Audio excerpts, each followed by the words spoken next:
So hello everyone, कैसे हैं आप सब। आई होप आप सब बहुत अच्छे होंगे और आपकी स्टडीज भी काफी अच्छी चल रही होगी, राइट। तो आज से हम स्टार्ट करेंगे क्लास फिफ्थ की ईवीएस की बुक के सारे चैप्टर्स कवर करेंगे अलग अलग वीडियोस में। आज हम कवर करेंगे first chapter in this video. Okay. And yes, ये क्लास सिर्फ फिफ्थ क्लास के स्टूडेंट्स के लिए ही नहीं है। इसको केवीएस में जो प्रिपेयर कर रहे हैं, केवीएस के लिए प्रिपेयर कर रहे हैं, जो किसी भी टीचिंग एग्जाम के लिए प्रिपेयर कर रहे हैं, उन सब के लिए ये वीडियो जो है बेनिफिशियल होगी, क्योंकि मैं भी केवीएस का एग्जाम देकर आई हूँ। As it is, line to line उठकर आई है एनसीईआरटी की बुक से। ठीक है। इवन एनसीईआरटी में जितने भी इवन एनसीईआरटी में जितने भी क्वेश्चंस होते हैं ना, उन सबसे भी क्वेश्चंस आए हैं कि केवीएस में एनसीईआरटी की बुक्स के चैप्टर, हर चैप्टर के बाद जो क्वेश्चंस दिए होते हैं। ठीक है, तो चलो स्टार्ट करते हैं first chapter, water, the essence of life. ठीक है, बहुत ही अच्छा चैप्टर है। Let's get started. It is raining, बारिश हो रही है। Afreen rush to the window where Jyoti was already watching tiny rain drops slide down the glass. ठीक है, बारिश हो रही थी और आफरीन जल्दी से विंडो की तरफ भागकर गया जहां पर ज्योति ऑलरेडी खड़ी हुई थी, और जो रेन ड्रॉप्स थी, जो पानी की बूंदें थी, उसको कांच पर गिरता हुआ देख ली थी वो। ठीक है। अब आफरीन पूछता है, where did you think all this water comes from and where does it go. किसने पूछा? आफरीन ने पूछा ज्योति से कि क्या लगता है तुम्हें कि ये पानी कहाँ से आता है और ये पानी कहाँ जाता होगा। ठीक है। So come let us follow the journey of water. तो चलो हम इस चैप्टर में, ठीक है, जर्नी कर वाटर की जर्नी को फॉलो करते हैं। बट फर्स्ट, लेकिन उससे पहले, let us see how much water there is on earth. हमें देखना पड़ेगा कि धरती पर कितना पानी है। एज यू ऑल नो कि कितना पानी है धरती पे। वन टू थर्ड तो धरती पूरी पानी से ढकी हुई है ना। वन थर्ड इस पे सरफेस है, लैंड है। तो although most of the earth's surface is covered with water, ज्यादातर जो सरफेस है अर्थ का वो पानी से कवर है। The majority of it is salty, और उसमें भी जो ये पानी है ना, सबसे ज्यादा सॉल्टी पानी है, नमकीन पानी है। समुद्र का पानी नमकीन पानी है और वो पीने लायक नहीं होता। उसमें सिर्फ ओशन का पानी, उसमें सिर्फ जीव जंतु ही रह पाते हैं, ऐसे जो सॉल्टी वाटर में रह पाते हैं। ठीक है। Leaving less amount of fresh water. इससे क्या होता है, धरती पे सॉल्टी वाटर इतना है, बहुत ज्यादा, और उसमें भी फ्रेश वाटर बहुत कम है। ठीक है। देखो क्या था कि टू थर्ड पानी तो पूरा धरती जो है टू थर्ड पानी से भरी पड़ी है, वन थर्ड उस पे लैंड है। यानी कि परसेंटेज में देखा जाए तो 75% तक पानी है और 25% सिर्फ लैंड है। ठीक है। और जो 75% पानी है ना, उसमें भी जो फ्रेश वाटर है, जो पीने लायक पानी है, वो कुछ परसेंट ही है। मान लो 100% पानी में से सिर्फ कितना मान सकते हैं हम, मान लो कि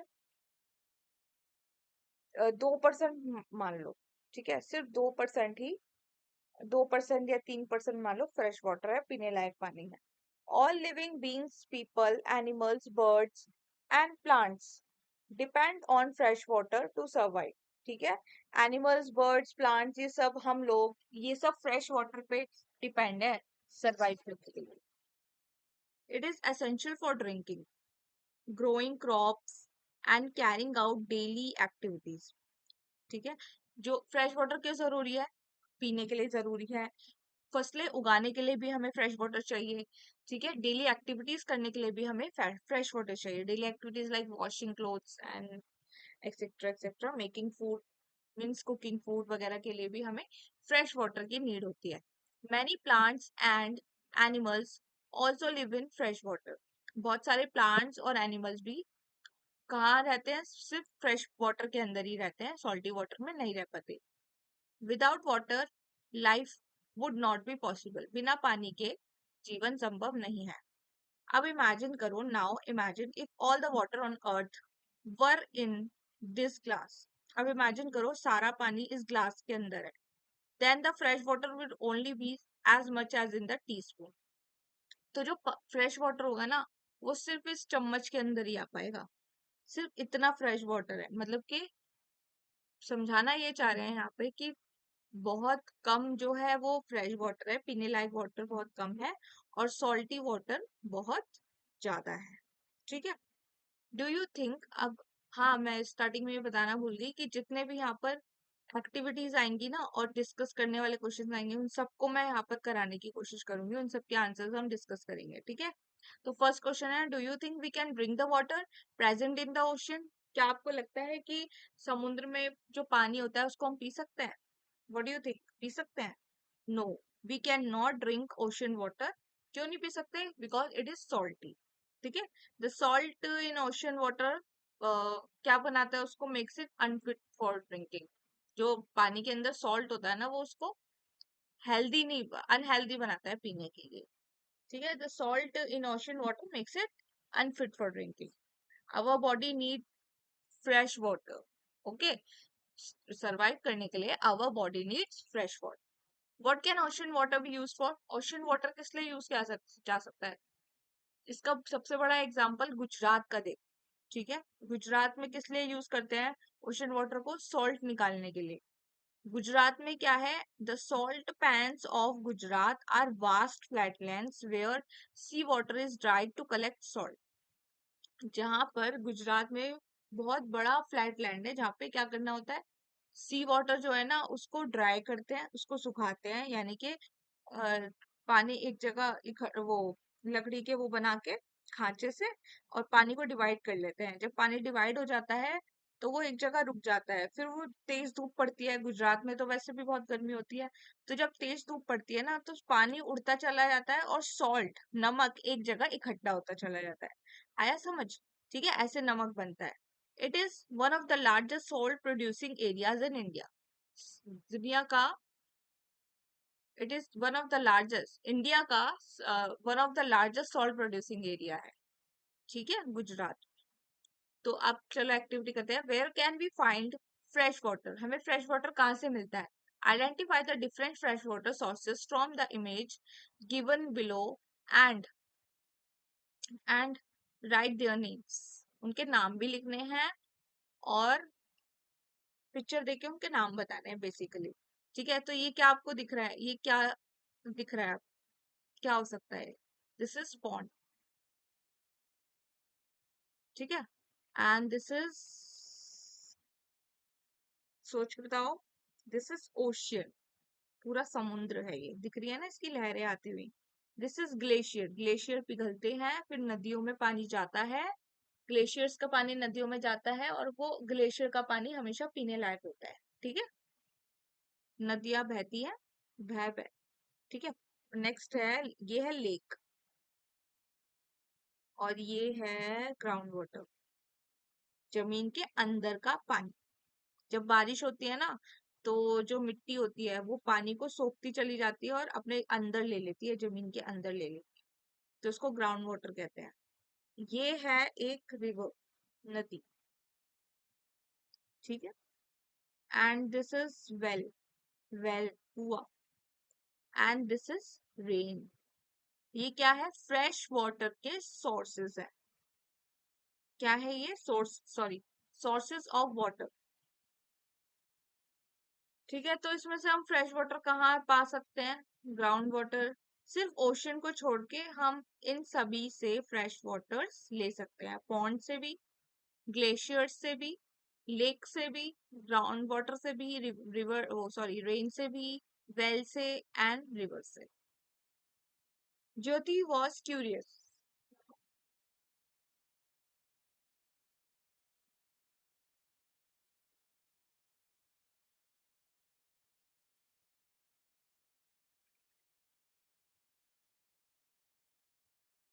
okay, Jyoti was curious, is there water in the air too, and is snow a form of water? Jyoti बहुत एक्साइटेड थी ये जानने के लिए, क्यूरियस थी, मतलब कि बहुत ही इच्छुक थी जानने के लिए कि क्या हवा में भी पानी होता है। And is snow a form of water?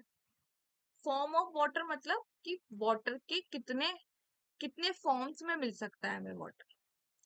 Water के 3 फॉर्म्स होते हैं, एज वी ऑल नो कि वाटर के 3 फॉर्म्स तो पता ही है हमें कौन से होते हैं, सॉलिड, लिक्विड एंड गैस। ठीक है, तो वो क्यूरियस थी जानने के लिए कि कितने फॉर्म्स होते हैं और क्या हवा में भी पानी होता है या नहीं। Water has different form, water के कई प्रकार, कई फॉर्म्स होते हैं, अलग अलग फॉर्म्स होते हैं। We already know the different forms of water, हमें तो पता ही है कौन कौन से होते हैं। लिक्विड होता है एज इन रेन, जैसे कि रेन। सॉलिड जैसे कि ice, and vapours as in steam. ठीक है, स्टीम होती है, वो वेपर्स होते हैं। Let us understand more about this through a simple activity. चलो हम इसको एक सिंपल एक्टिविटी से समझने की कोशिश करते हैं।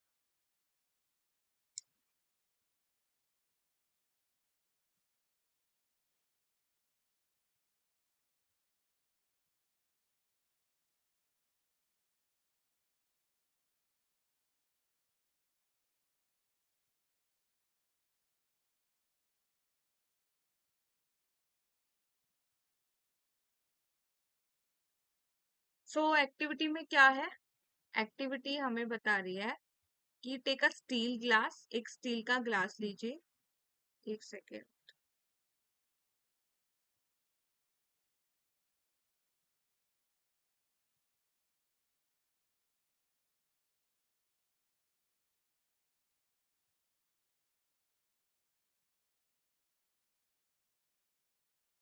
सो टेक अ स्टील ग्लास, एक स्टील का ग्लास लीजिए।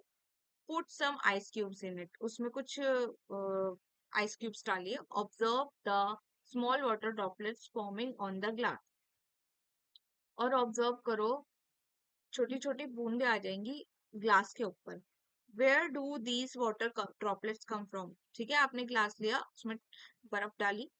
आप सोचो, अब थोड़ी देर बाद आपने इसको देखा कि ग्लास के ऊपर छोटी छोटी पानी की बूंदें आने लगी है। तो वो कैसे आई होंगी, मैं बताती हूँ कैसे आई होगी। हमारे आसपास के इन्वायरमेंट में जो हवा होती है ना, उसमें भी थोड़ी नमी होती है। आप ये जानते हो, ये बात तो जानते हो ना, कि थोड़ी सी हवा में नमी होती है, यानी कि थोड़ा सा पानी के वेपर्स होते हैं, पानी की स्टीम होती है। तो वो जब ठंडी होने लग जाती है ना, तो वो ग्लास पे आके बैठ गई।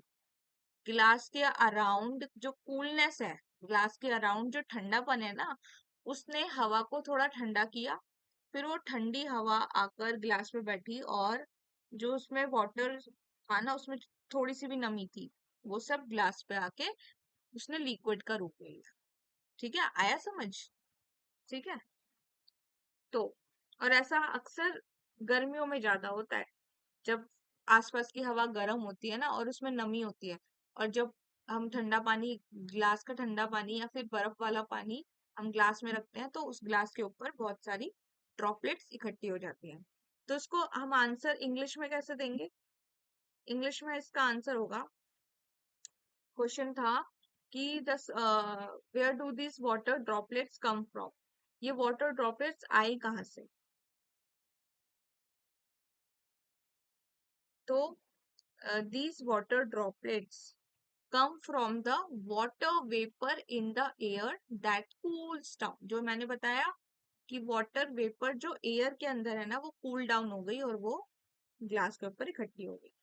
What happens to the ice cubes after they are left in the glass for some time? क्या होगा आइस क्यूब्स के साथ अगर हम उसको बहुत देर तक ग्लास के अंदर रखते हैं? क्या होगा? सिंपली वो लिक्विड फॉर्म में, लिक्विड वाटर में कन्वर्ट हो जाएगी। That's it.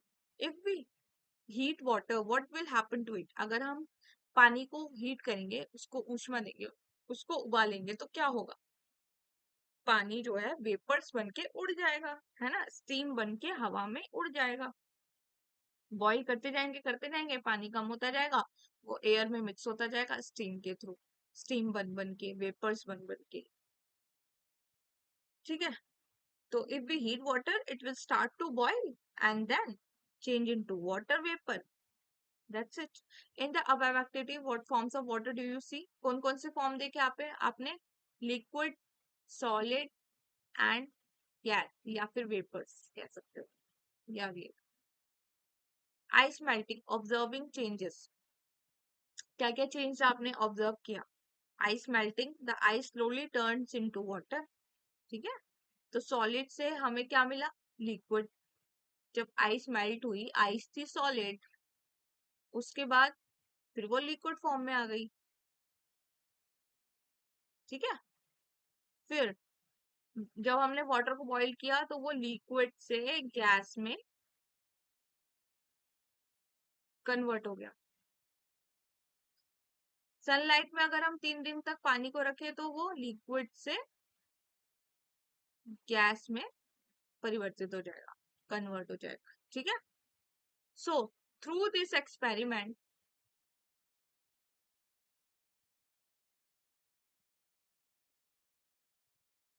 so through these experiments we found out that water can change into ice and steam and it can also return to its liquid form. In experiment से हमने क्या देखा कि जो water है ना उसको हम आइस में भी यानी कि सॉलिड में भी कन्वर्ट कर सकते हैं, स्टीम में भी कन्वर्ट कर सकते हैं और इसकी लिक्विड फॉर्म में भी इसको वापस ला सकते हैं। ठीक है, वाटर साइकिल के बारे में हम पढ़ेंगे। Let us understand how such changes take place in nature, कि ये वाटर साइकिल कैसे काम करती है। चलो अब इसको समझने की कोशिश करते हैं। तो एक्टिविटी 3 देखते हैं। टेक अ ट्रांसपेरेंट बैग, एक ट्रांसपेरेंट बैग लीजिए। Use a marker to draw the sun, clouds, trees and arrows on it as shown in the picture. ठीक है, एक ट्रांसपेरेंट बैग लिया आपने और एक मार्कर से सन ड्रॉ किया, क्लाउड्स ड्रॉ किए, ट्रीज ड्रॉ किए, एरोज ड्रॉ किए, ये वाले एरोज ड्रॉ किए और on its as shown in the picture, जैसे पिक्चर में दिखाया गया है आप ऐसे शो ऐसे इस पे ड्रॉ कर लीजिए। Fill 1/3 of it with coloured water, फिर इसको 1/3 पानी से भर लीजिए इस ट्रांसपेरेंट बैग को। Tip, you can use blue paint or food dye for this, आप इसके लिए पेंट यूज कर सकते हैं या फिर फूड डाई भी होता है उसको भी यूज कर सकते हैं। Seal the bag tightly to prevent any leaks, और फिर इस बैग को टाइटली सील कर दीजिए ताकि कोई भी लीक्स ना हो। ठीक है, place it in the sunlight, और इसको सनलाइट में रख दीजिए थोड़ी देर के लिए। After a few hours observe the changes inside the bag, तो आपको क्या चेंजेस मिलेंगे? चलो देखते हैं। वाटर हीट्स अप, आपने क्या ऑब्जर्व किया कि पानी जो है अंदर थैली के अंदर गर्म हो गया। ठीक है, how does water heat up, आप आपने क्या सोचा होगा कि कैसे हीट अप हुआ होगा? Obviously it is heat up by sunlight. ठीक है, सनलाइट ने इसको हीट अप कर दिया होगा यानी कि बहुत गर्म कर दिया होगा। आपने क्या ऑब्जर्व किया होगा? Water droplets form inside the cover. ठीक है, कवर के अंदर वाटर ड्रॉपलेट्स बननी शुरू हो गई है। ठीक है, तो एक सेकेंड,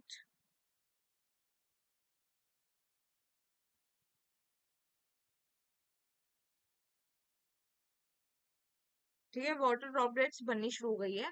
तो अब आप क्या सोचोगे कि ये वाटर ड्रॉपलेट्स कहाँ से आई होंगी? ठीक है, तो मैं बताती हूँ, ये वाटर ड्रॉपलेट जो है वो हवा में जो पानी, जैसे मैंने पहली एक्टिविटी में बताया था ना कि हवा में पानी होता है वो कूल डाउन हो गया था, फिर वो ग्लास के ऊपर आके बैठ गया था पानी, तो ऐसे ही इसमें हुआ। Water vapours in the air cools down and turns into drops. ठीक है, तो ये थी ये activity. As you have seen in the above activity, the sun's heat causes the water to turn into water vapor. जो सन की heat थी ना उसी की वजह से जो ये पानी था वो क्या हुआ? वेपर्स में कन्वर्ट हो गया। ठीक है, वेपर्स में स्टीम स्टीम बन गई इसकी। When the water vapors cool down, और फिर ये जब स्टीम ठंडी हुई ना, it forms small droplets inside the bag, फिर इसने छोटी छोटी ड्रॉपलेट्स बनाना शुरू कर दिया बैग के अंदर। Eventually these droplets fall back down, मतलब कि दोबारा से उसी के अंदर गिर गई, मतलब ट्रांसपेरेंट बैग सील पैक था तो वो हीटअप भी हुई और उसी के अंदर वापस से रुक भी गई, क्योंकि ये वाटर ड्रॉपलेट जब कूल डाउन हुई तो दिखाई देने लग गई। सिमिलरली इन नेचर, नेचर में भी ऐसा होता है। Heat causes water from different sources, जो हीट है ना, वो क्या करती है, सारे अलग अलग सोर्सेस से वाटर को वेपर बना देती है। सनलाइट, जैसे ओशंस में वाटर होता है, उसको हीट अप करके वेपर्स, मतलब हवा में मिक्स हो जाती है वो वेपर्स।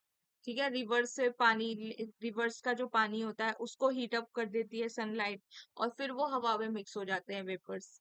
ठीक है, ऐसे ही होता है। तो इन्होंने एग्जांपल्स भी दे रखे हैं कि ओशियन से, रिवर से, ये सब क्या है, सोर्सेस ऑफ वाटर जहां से ये लोग वेपर्स लेते हैं। यानी कि पानी को हीट अप करा करते हैं, गर्म करते हैं इतना कि वो वेपर्स में कन्वर्टेड हो जाता है, और फिर बादल बन जाते हैं उसके, to become water vapour. Water vapours form the cloud. फिर इन्हीं वाटर वेपर्स से क्या होता है, वो इकट्ठे होते चले जाते हैं वाटर वेपर्स, और क्लाउड्स बन जाते हैं। ठीक है, विच केम डाउन एज रेन। फिर क्या होता है, उस बादलों में से बारिश होने लग जाती है, और वो पानी बारिश की फॉर्म में जमीन पे नीचे गिरने लग जाता है। बारिश भी हो सकती है, स्नो भी गिर सकती है, ओले भी पड़ते हैं। ठीक है, this water goes back into river. फिर ये पानी वापस से दोबारा रिवर्स में चला जाता है, या फिर लेक्स, या फिर ओशियंस। ठीक है, this constant circular movement of water in nature is called water cycle. और हम इसी को क्या बोलते हैं, वाटर साइकिल बोलते हैं। ठीक है, तो देखो आप पिक्चर में दिखा रखा है कि वाटर ने पानी को हीट अप किया, हीट अप करने के बाद फिर वेपर्स गए हवा में मिले, और वेपर्स इकट्ठे होके क्या बन गए, बादल बन गए। फिर इन्हीं बादलों से क्या होने लगी, बारिश होने लगी। ठीक है, बारिश का पानी वापस से रिवर में जाकर मिक्स हो गया। तो this is called the water cycle. This arrow shows the cycle. Okay, so now आपको समझ आ गया वाटर साइकिल अच्छे से। अब हम पढ़ते हैं ग्राउंड वाटर के बारे में। Let us find out what happen to rain water when it comes down. क्या होता है रेन वाटर के साथ जब वो नीचे जमीन पर आकर गिरती है। रेन जब नीचे जमीन पर आकर गिरती है, इसके लिए भी एक्टिविटी 4 करते हैं। एक ट्रांसपेरेंट ग्लास ले लीजिए, या कांच का ग्लास ले लीजिए, fill half of it with soil, उसको आधा मिट्टी से भर दीजिए। Slowly you pour water into the soil using a spoon. ठीक है, स्पून से पानी डालिए धीरे धीरे, जैसे बारिश का पानी गिरता है ना धीरे धीरे, ऐसे ही आपको चम्मच से धीरे धीरे सॉइल के अंदर पानी डालना है। Observe what happens. ऑब्जर्व करो क्या होगा जब बारिश होती है ना, when it rains some water is soaked up by the soil.